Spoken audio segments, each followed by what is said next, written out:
So today is Saturday, October 21st, and in 6 days, the book Innovative Voices, True Stories by Women Awakening a New World is going to be launched on Amazon. I've gotten all the checks from the check marks from Amazon that yes, we're good to go. There's a Kindle version. And our voices are about to come out into the world. So today we're doing a book circle to talk a little bit about innovative voices and the process we've been in, and also to publicly share the way that we gather in a circle, whether it is two women, two or more is what makes a circle of women. Oh, I just felt like so happy with that. I could feel my whole body tingling and tears spring to my eyes, the power of gathering with another person, to have our words witnessed, to have connection. So let's just all take a moment and breathe together. I'm going to close my eyes and gently breathe. And let's all open up to our intuition, our connection with God, with our guides, angels, saints, whatever words you have for that, where you connect to a deeper wisdom, to the universal intelligence.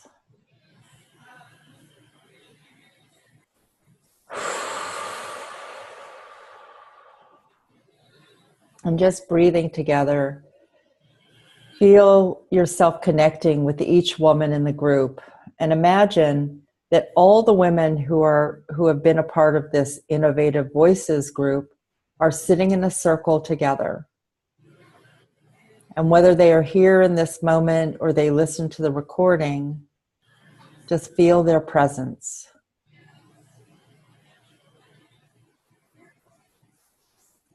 And then feel your feet connected to the earth, that you're in your body, that you are grounded and present, and allowing whatever words want to bubble up today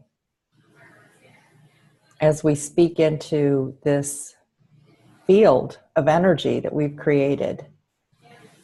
And I'm going to throw in extra love and harmony and infinite possibilities of what can appear.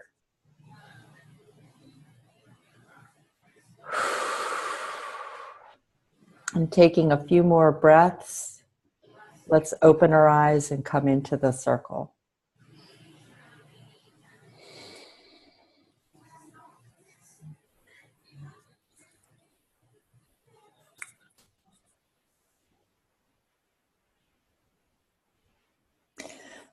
So I'm going to begin with the words deeper listening. Deeper listening. It really feels present as something that happens when we're in a circle with each other, and also where we're opening up to the possibilities of what is the story that wants to be told right now.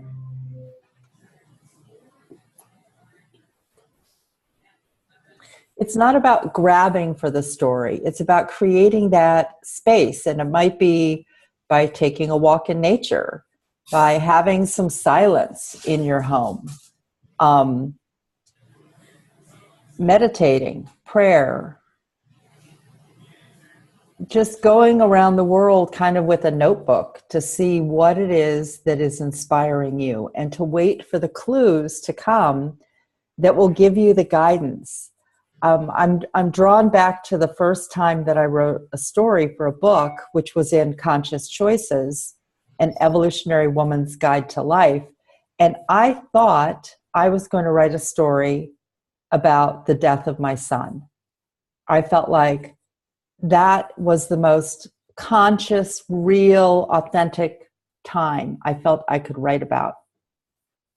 But in the back of my head, I kept hearing, "It's a beautiful day in the neighborhood, a beautiful day for a neighbor." And I would think, why is Mr. Rogers, the television show for children, playing in my head? And it brought me back into this moment where I remembered what it felt like as my marriage was falling apart. And I remembered how I began to practice self-love. And so that was the story that wanted to be written. And I remember that whole process of spending months waiting for it and then weeks writing it and rewriting it and rewriting it. And so the gift that came out of that was this realization of how important self-love has been in my life, how important that journey. And I have written now the story about my son and the 8 gifts from his life and death, but that wasn't the first story to write. All right, so that's what I've got to start out with. I'm just going to open to whatever's bubbling up in you, whether it's deeper listening or you want to share a totally different topic.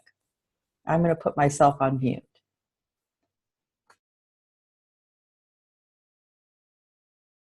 I can share something. I think I have realized during the Heal My Voice programs, I have attended a few and led a few, is that when I said yes to Heal My Voice in 2011, I had practiced meditation for many years. So listening to my inner voice was not new to me. Listen to my heart and intuition, that I knew about. But what I have come to realize is that I have a voice also in my body. So actually the journey for me with Heal My Voice has been about listening deeper and deeper and deeper to my own emotions and the wounds. I already had the other listening. To listen to God was, like I do that all the time. And now I started to listen to myself, my own story, my whole life. And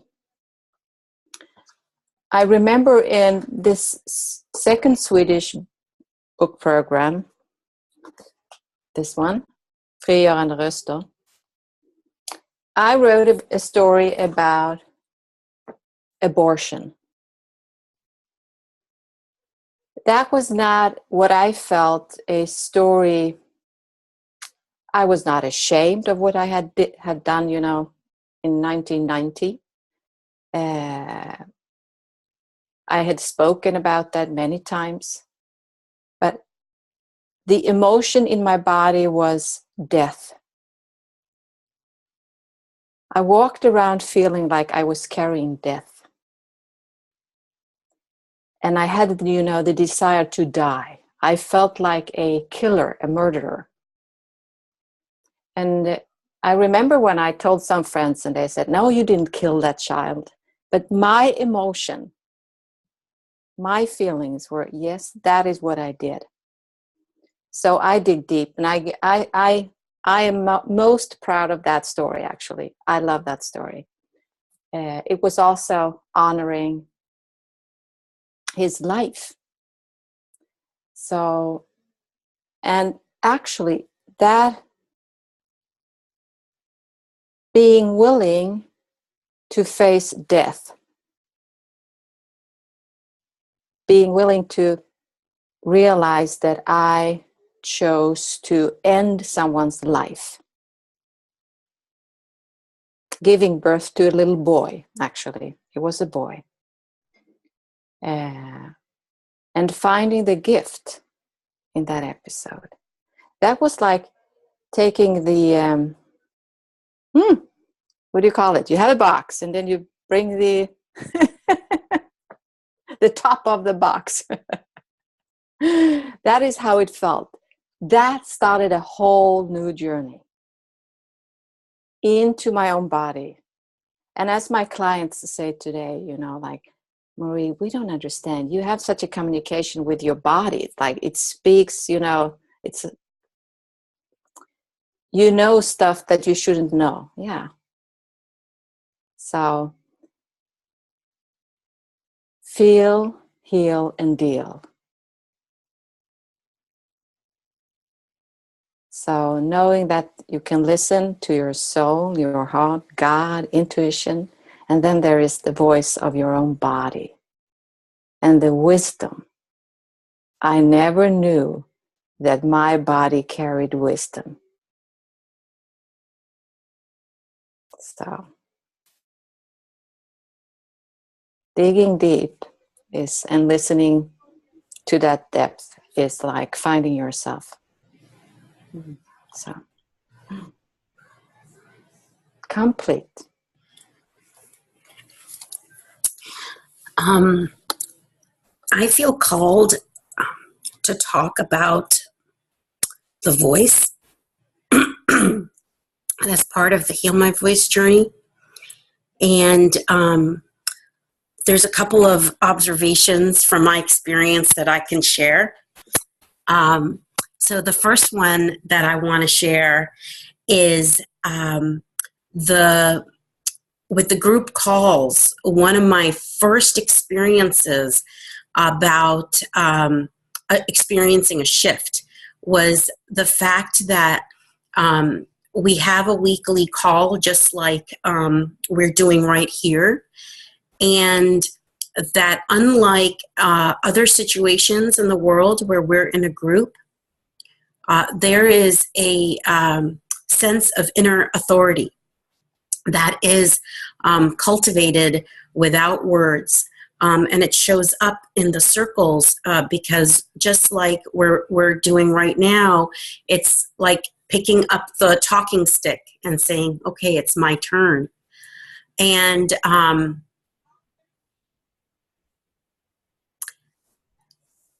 that for me was an essential part of even I think Heal My Voice would not be Heal My Voice, and Heal My Voice stories wouldn't be Heal My Voice stories without, that that group support, or that group. It's just a communion. It's just a communion, and the shift to the inner authority, and I feel you can hear that in each of your voices, in each of our voices, right now.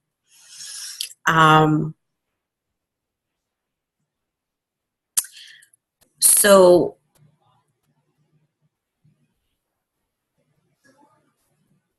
and then the sharing out loud of our stories as well. And so I think that it is that for certain of us, it's not as much, it's in addition to the story that finds us to write, to connect with, and to transform, which expands, our life and our next step. It's also the connection to our actual verbal voice, to our voice out loud, and how that carries through reading out loud the stories, etc. I know that's been a very important part of my experience with Heal My Voice. Thank you. Thank you both. We have Lisbeth also on the phone who is holding space right now, but at any time, Lisbeth, if you want to share. We appreciate your energy and your intention of this, because that's one of the things that we do, is we hold space for each other, for that inner authority, that inner wisdom to bubble up and come out. I'm moved to kind of piggyback on that and to say that a couple of things in the circle that are intentions. One is that all experiences are open in the circle. And there may be someone who has experienced a death of a loved one that day before they come on the call. And they are feeling the sadness and the loss and the grief. And there's someone else who just was hired for the dream job that they have been waiting for years, that same day. And we encourage women to come and know that we can hold it all.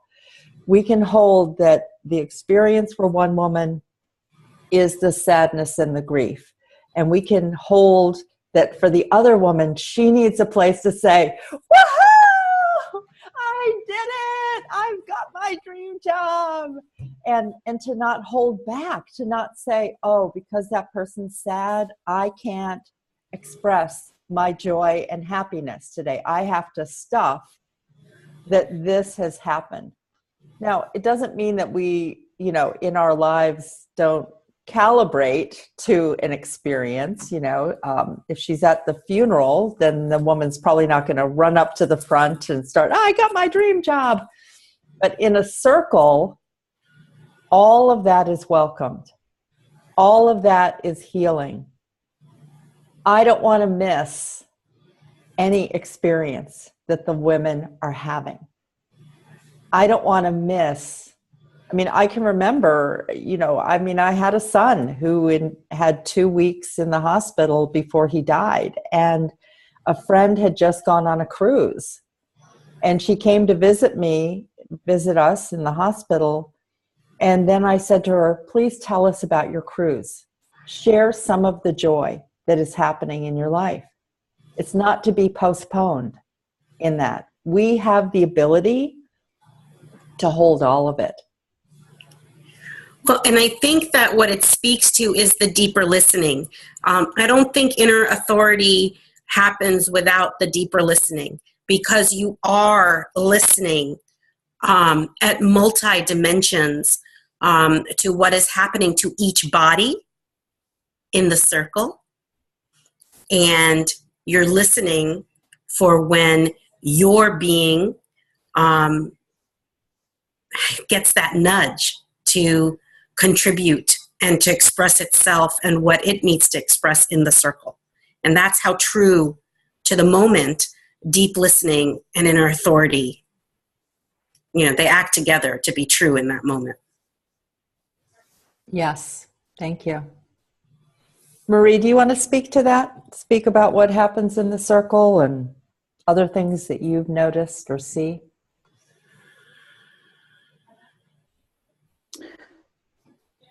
If I look at my own journey, one of the things that is so tangible is my voice.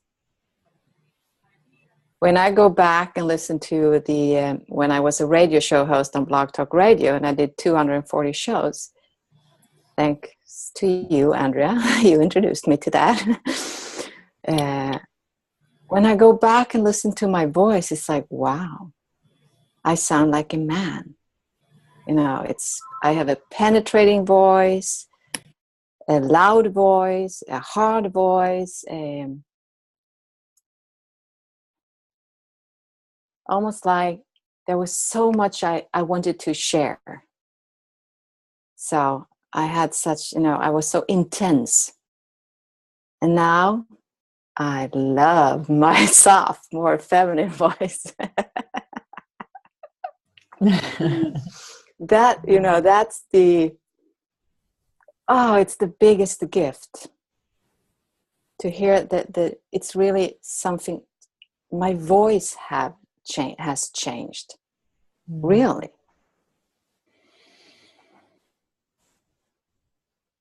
So whenever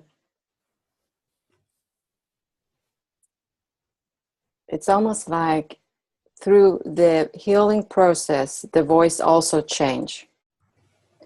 So I can also notice pretty fast when I am in a rush, when I'm stepping into more of my masculine energy, my voice changes.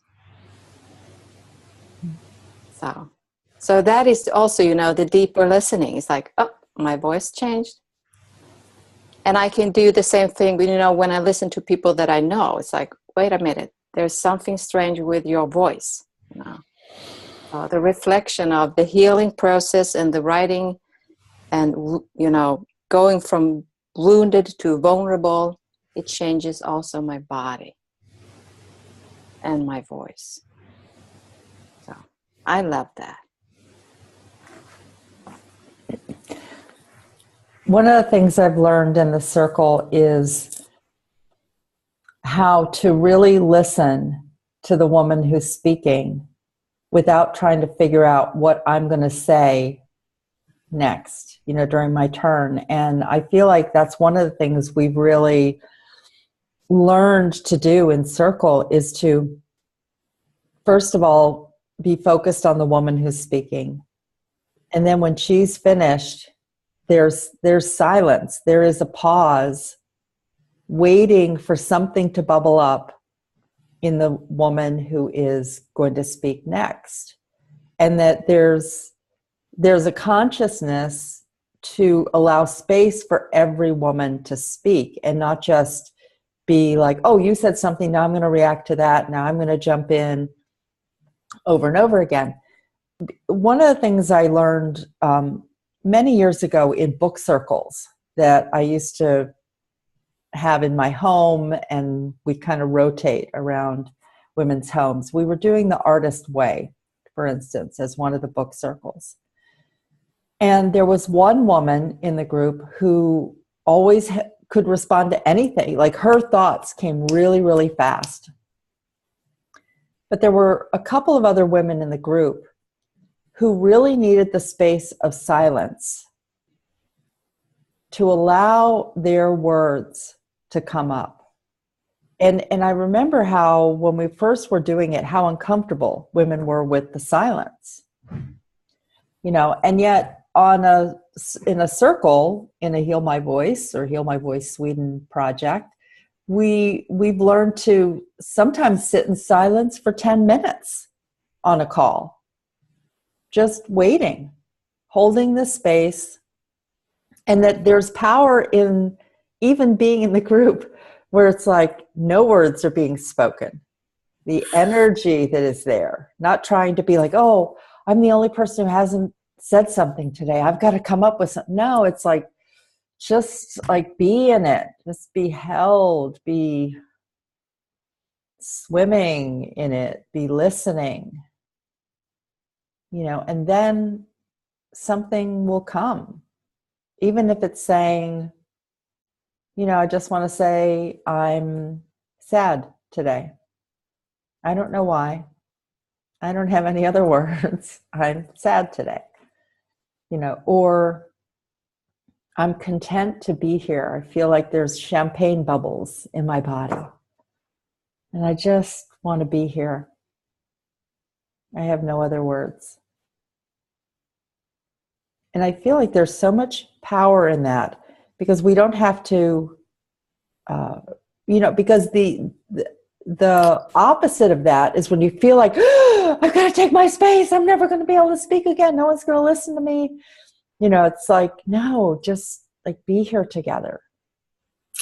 Well, it's better than a spa treatment, because what you're actually doing is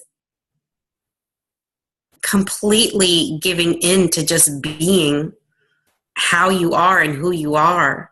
And you get to express yourself however you need to or want to, and when you want to. I mean, not sure there's a greater definition of inner authority than that. And it's what allows all those beautiful different expressions. Someone to say, I had a chemotherapy session today. I got to play with my grandchild today. Yeah. Mm-hmm. All voices around the circle. Mm-hmm. I remember such a moment in Empowered Voices, the first book program I was in. I was in deep transition at that time. And for almost an hour, we were just silent. And it felt like just holding hands. And the power of silence. And one of the things that I have realized through these book programs, also as a leader of book programs, is the difference between speaking and sharing. In these groups, we share. And also the difference between listening to the women and receiving the women. So that is at least what I do. I'm receiving every woman. I'm not just listening. I'm receiving. It's my whole heart is open. My whole body is open. That's why I love these circles, the community calls, weekly community calls. Yeah, so it's a huge difference. To speak and to share is something different. I can speak about knowledge and fact. When I share, it's a piece of me. I put a piece of me in the circle. Not a piece of my mind, but a piece of my heart. So, yeah. And then there's always the magic of the group field, because in the listening and in the receiving, inevitably somebody shares something that ends up being exactly what I need to hear. Whether it helps me with whatever's happening for the week, or whether it helps me to understand something that I'm going through or wanting to write about. And I think, yeah, because the authenticity is so great that, and then the energy in the group call as well. I know that inevitably it helps me, for the next week.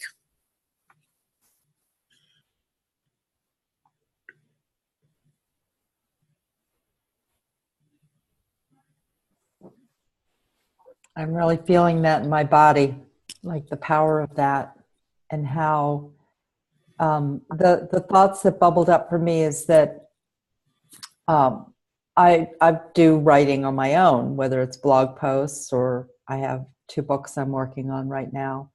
But there's something about connecting in that field. I love the way you said the magic of the group field that awakens something in me. It's like I need that connection with others in order to discover more of who I am, to remember who I am. Yeah. And so I want to just, we can talk about whatever. Yeah. Did you have something else you wanted to say about that? Well, I did have a question, Andrea, and it's just because I'm not, you and Marie see these things more at the group level, but it seems to me that you probably are, the ones who tend to those themes that emerge out of each of the books, and that how each of the books tend to have themes, that come out. And I'm pretty sure you capture them in the introduction to those books as well. So I think that's something very exciting about the unique signature of each of the book groups. Mm-hmm. Well, one thought with that comes up for me is how even when we started this call and the calling in of our guides, our spirits, our deeper wisdom, like presencing that, there was this moment where I was like, oh, let's put some love and harmony, and even putting in words of intention. So like the title of Innovative Voices, True Stories by Women Awakening a New World, brought in innovation. What is innovation? How are we everyday innovators in our lives? Brought in questions. And I feel like it's in the questioning, and what came out of writing our stories was that every story was about a personal awakening. And the stories from the beginning helped us tap into our inner child, like the magic of our inner child, the curiosity, the wonder, it was like, oh, I was not thinking of innovation in that way. I wasn't thinking about how you have to be in a place of being willing to play as you're looking at a challenge. Even something like, imagine that somebody's holding up they're using their can opener, because this is part of how we think of innovation as being inventive. They're using their can opener, but the child looks at it like, what is this thing? How does this work? how could it be better? You know, it's like they look at like, let's switch the parts around. And so what I feel we were doing in this group in Awakening a New World is we were looking at, this doesn't feel right anymore. Wait, I'm not feeling joy here. And the child inside was encouraging us to look at our lives in a different way. You know, maybe it's like design it in a different way.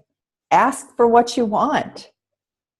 Like stand up on the table and get a bigger view, you know? You know, what is possible in the world?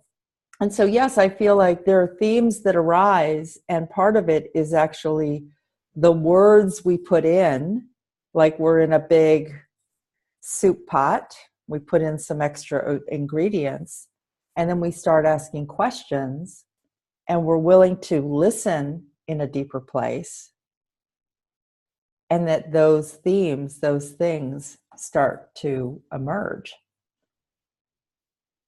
Yeah, I'm getting a flash of like all the books in this moment. I'm like getting, oh yeah, that came up and that came up and that came up, but it's those ingredients. Yeah. But you have to tell them the story about sensual voices. I have all my books here, so here's sensual. Yeah. The Swedish version of sensual voices. Yes. Actually, please, I have the American one here. You know, it's the only book I have with me right now. Go ahead. So, what do you want? What do you want to? No. Share the story around the titles. Do you remember? I don't know what you're talking about. So you tell the story. I'll try. I remember that when I finished the second Swedish book. Okay, this is the American, and they're both in. There's one story in Swedish, but all the stories are in English, and there were half of the women from Sweden and half from the United States, but we have two different covers. Mm-hmm. And I remember sometime during the second Swedish book program, I heard, you know, in Swedish, sensuella röster. Oh yeah. And that means sensual voices. And I even, you know, spoke with one of the women who had been in both of the Swedish book programs. And she said, yeah, I want to be in that book program. Mm-hmm. And then I felt, no, I cannot do one more program. I'm dead, you know. Like, oh. The amount of energy to hold the space and bring in the stories, that's like running a marathon. Mm-hmm.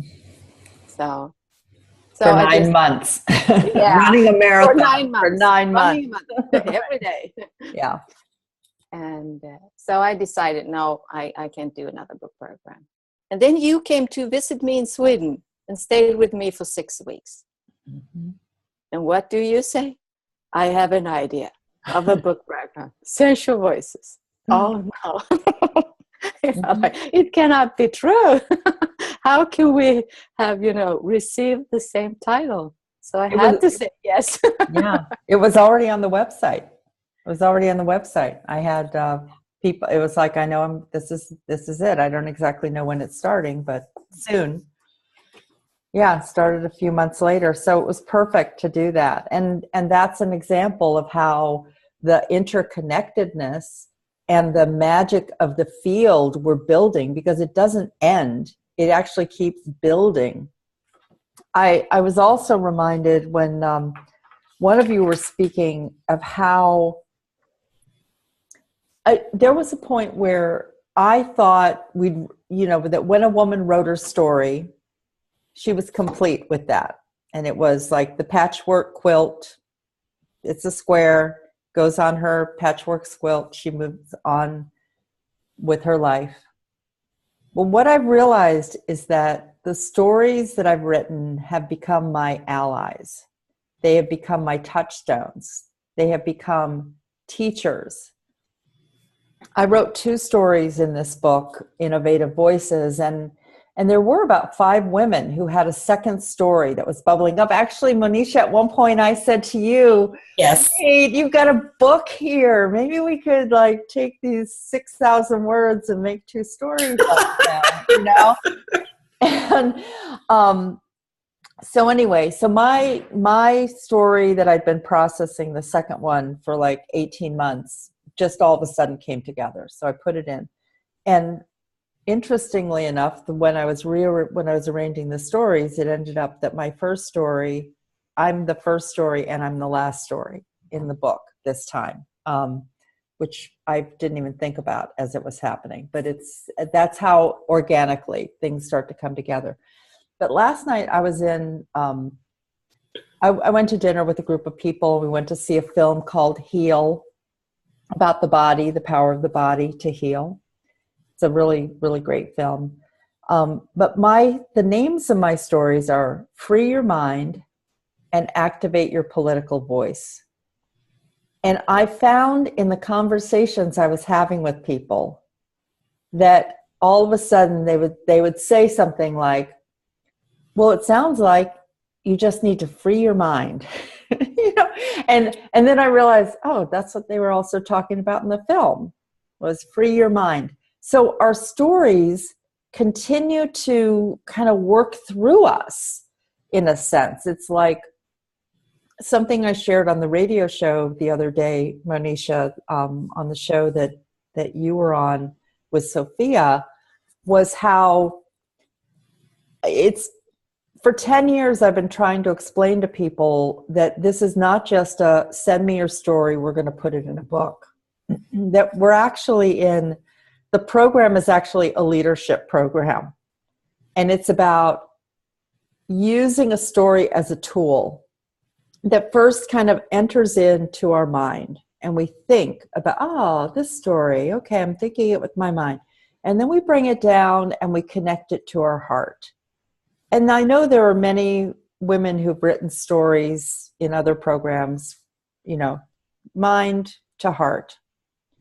But there's something else that we do in this project, and this is why it takes 5 to 6 to 7 to 8 months to actually write the one story, is because then we pull it down into like our belly.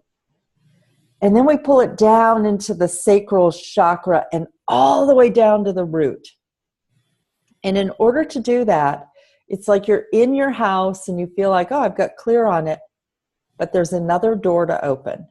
And it's like opening that door, and we all do it together, and we go down into the dark.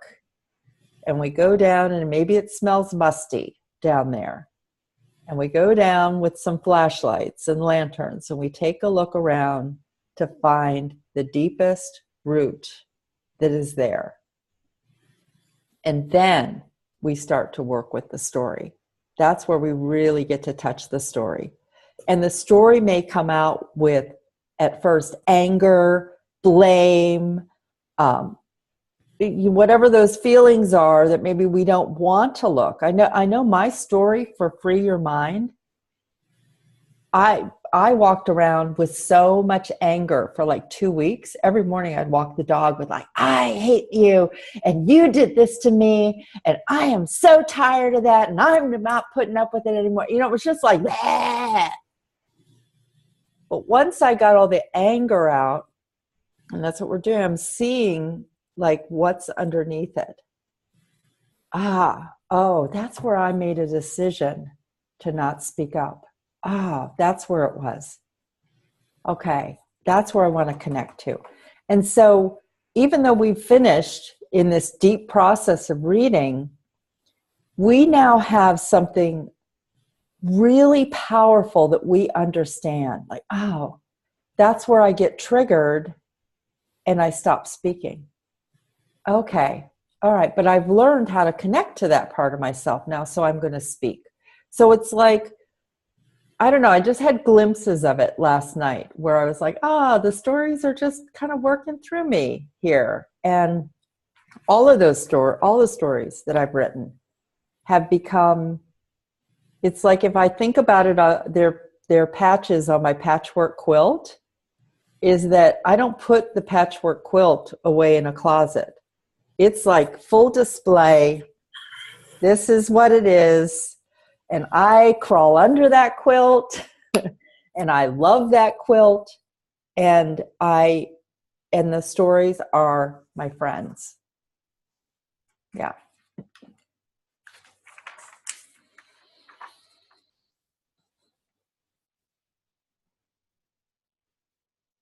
It reminded me of something funny. I have my own priest. I call him that, my own priest, who I share, a lot of my stories with. And now, just a couple of weeks ago, when I started to write all the blog posts around the women, the anger, suddenly, just like you said, bubbled up. And I told him to shut up, And then I went for a walk and I asked myself, where did that come from? Where did that come from? Why did I tell the priest that always listens to everything to shut up? And I felt that I didn't feel any, I was not ashamed. I didn't feel guilty because it was something my body spoke. And then I realized, oh, I sounded just like when I gave birth to my first child, when I told her father to shut up because he couldn't breathe fast enough when I was giving birth.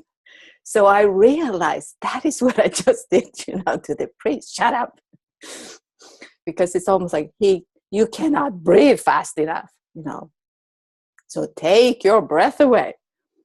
So, and that was so interesting because leading this to Swedish programs, that has been like carrying, 20 women in the womb, giving birth to a book. But this time I have just participated and helped a little. And still my body acts like a mother giving birth to a book, telling, the masculine to shut up, allow my body to do the work. So it's just amazing. So instead of being ashamed of my emotions, just trusting them. They are there to serve me. And trusting that my friends understand the emotions of giving birth to a new book. And I just want to add one more thing. I remember then, when I heard the title, I thought of invocation. That is the word that came to me. Like, invocation. Oh, innovation. Oh. Mm-hmm. And this book program has led up to that for me, to really see what's my purpose. Really, and to align with that, and don't make any more excuses, and don't wait for approval of others. Just be who you are, Mm-hmm. Own that and speak from that. And I love the fact that you also opened up, because the title is Innovative Voices. So I share a couple of my drawings in this book. Mm-hmm. And we have poems. Yes. So it's like in innovation. For real. So I had a couple of reflections to offer, but I did just want to make a comment off what Marie just said, which is I didn't realize that drawings were possible, because part of my story is about this left-right brain wiring of my brain. And this year, one of the things I was really able to own is how much I think in shapes. And there was a place where I almost just wanted to draw my story, like just in different shapes. And I was like, oh, I wish I could just submit this. But anyway, so one of my reflections, I'm hoping, so I think getting back, Andrea, to what you said about going deeper, my sense is that is, again, an example of both deep listening and then our choices around how we express our voice, because it's like the difference between, if we don't go down into those deepest places, it's the difference between writing or speaking to hear ourselves talk versus actually listening to the wisdom the story has to offer you. And tying it back to what Marie said, there is some profound connection between what we need to learn from our stories and our leadership. No matter what, I think I have always seen a woman connect to her individual intrinsic power by claiming a story for herself. So power, getting back to the shifts to inner authority, voice is power, transformation is power, and that's at least one key step. And then Marie just said another one, purpose, that as we continue to climb into our power, there's a point at which you get to claim your purpose.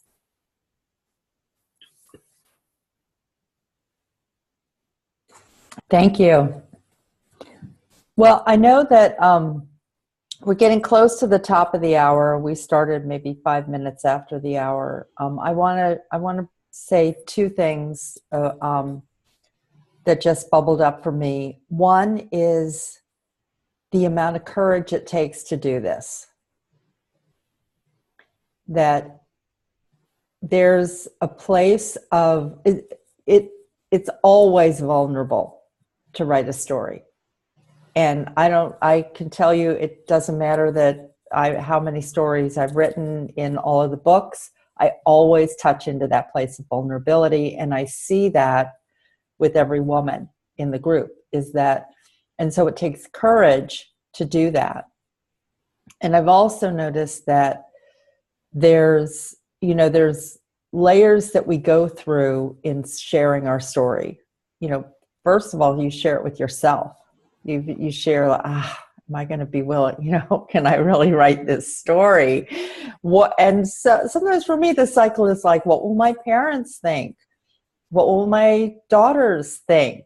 How will this affect their lives? And so it's like first just giving myself permission to write it privately and to speak about it in the private groups that we have, because these circles are recorded for the group, but they're kept private. And then what I've also noticed, and I'd be curious to hear what you both think about this. Now that I've touched that deep place of vulnerability with myself, and now that I've seen other women doing it, like, it is amazing to see a woman share from that deep-rooted, vulnerable place, to share the tenderness, even the uncertainty, to share the journey. Oh my God, it's like I just fall in love with women when they can have the courage to share that vulnerability. And there's always a point where I know a woman's story is complete, because in the final reading of that, before I send it back to her, it's like, oh, I am so in love with this woman. I just I fall in love with each of you. The courage and I don't know, those are just the words that come to me: courage, vulnerability. What are your experiences with the vulnerability of these stories and what you see with women, whether it's your own experience with your own story or what you've witnessed with women in the group? Well, I just want to share just a few words. I was just very moved when you said what you said, because I feel what happens for each of us is that it's only through that vulnerability that we get to feel and see the light of our true selves. And that's really, it almost feels like that's what the vulnerability is about. Thank you.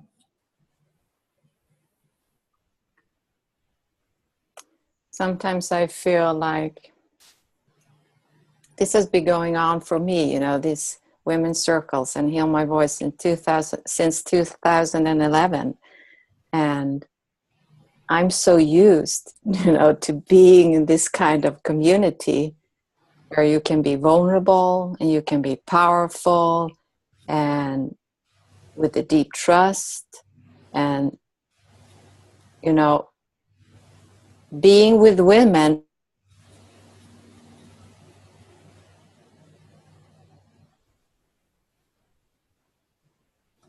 Oh, I think the Wi-Fi just got frozen. We'll see if she circles around. It's a beautiful pose, though. I know, it is. Yeah. We could take a picture of that. Yeah, I think we should. Mm-hmm. But let's see. I was just going to see if there were any examples. I mean, there's so many beautiful women coming to mind. You know, especially when I think about the women in these group, in this particular group, since it's the most recent.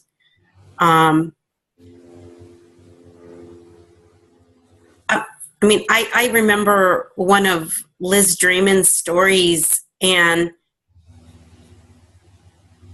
I guess it's a great way to speak into the eloquence of that moment. I don't want to get into anything personal. It was the Inspired Voices book. Mm-hmm. And it was this beautiful, poignant moment where she had kind of accepted the fact that she and the love of her life were going to need to be apart, very far away from each other. And that doing so was an act of love in the highest. And it was a very remarkable moment because it just spoke to how big love can be, how big love is, and how important and yet small each of our pieces is, you know, to support that bigger story. Mm-hmm. And I know it left a deep impression on me, and it made me feel the humility of standing in big love. And it was a very powerful moment. Mm. And to me, that is actually the way that we awaken the new world, is by sharing those vulnerable moments where something didn't turn out the way we thought it would, but we're making the bigger choice.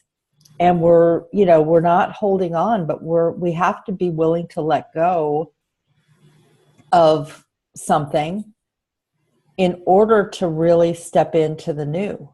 All of us. I mean, I really feel like that also speaks to release, that part of awakening a new world is the release.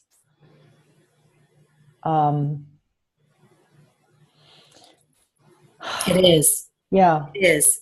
And then to do it in witness to each other. Yes. Is a gift that we're giving ourselves. Yes. You know, I don't know, it brings up this time where I was talking on Facebook years ago about I'd had some financial challenges. Hi, Marie. And that's a big story in itself. But I posted some things about it. And there was a woman who wrote to me privately. This was in, I guess, 2010, 2011. And she had, because of the way the economy was, she had lost her job that she'd had for like 20 years. Her home went into foreclosure. And she didn't tell any of her friends or her family about it. She moved back to help take care of her father. And all she told him was that I'm coming back because you need me here and I'm going to live out of the home, which was all true that he needed help and she went there. But she said, I've been too full of shame to tell anyone about the loss of my job and the loss of my home. And I thought, I don't want to live in a world like that where we can't. I want to live in a world where we can tell each other what's going on and to hold the space for something that is dying in our lives, a job, or a health challenge or whatever, and hold the possibility of something new to be birthed from that, some new realization. That is the world I want to live in. And it is the world we are living in the Heal My Voice circles. And there's a ripple effect because the women who have written stories hold space in other circles, bring that energy. It's not about isolating ourselves. It's about having these places where here, I'm learning this, I'm breathing in this, I'm experiencing it. Now let's take it out into the world in different ways. So I want to bring this call to a close, and I want to just go around and see who has what last thoughts you have to share here. And before we do that, I just want to say to anyone who's watching this, really, we felt like this was an opportunity to demonstrate a women's circle.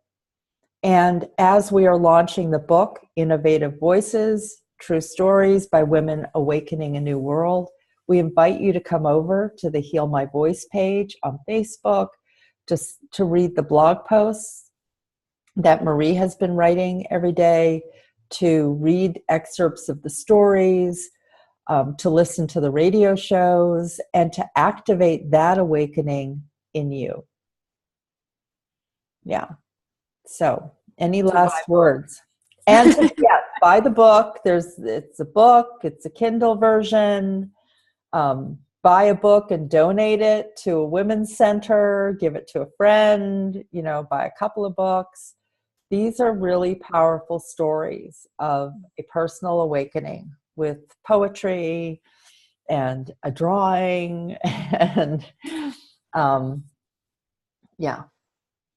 So thanks. Anyway, last words, Marie and Monisha.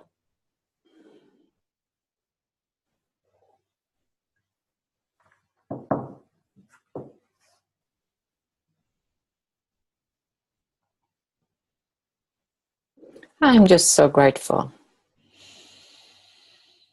for all of the women and all of the stories that I have read and all of the stories that I have written. I'm just so grateful. I am healed and I am free. Thanks to Heal My Voice.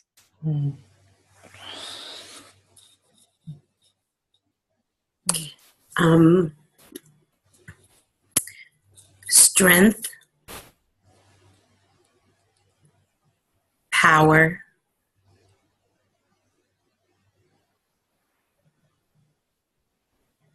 community, expression, and love. Thank you. Lisbeth, do you have anything you want to say? I have 2 words. It's trust and truth. Thank you. And we always end the circle with every woman speaking a word into the circle. So let's go around again. And I know we were half demonstrating that, but the intention is that as we complete a circle, that every woman's voice is to be heard. So say one word, say a few words, let those bubble up.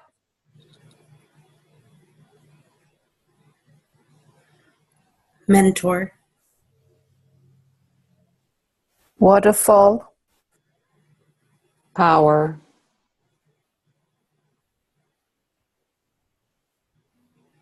Sharing the light.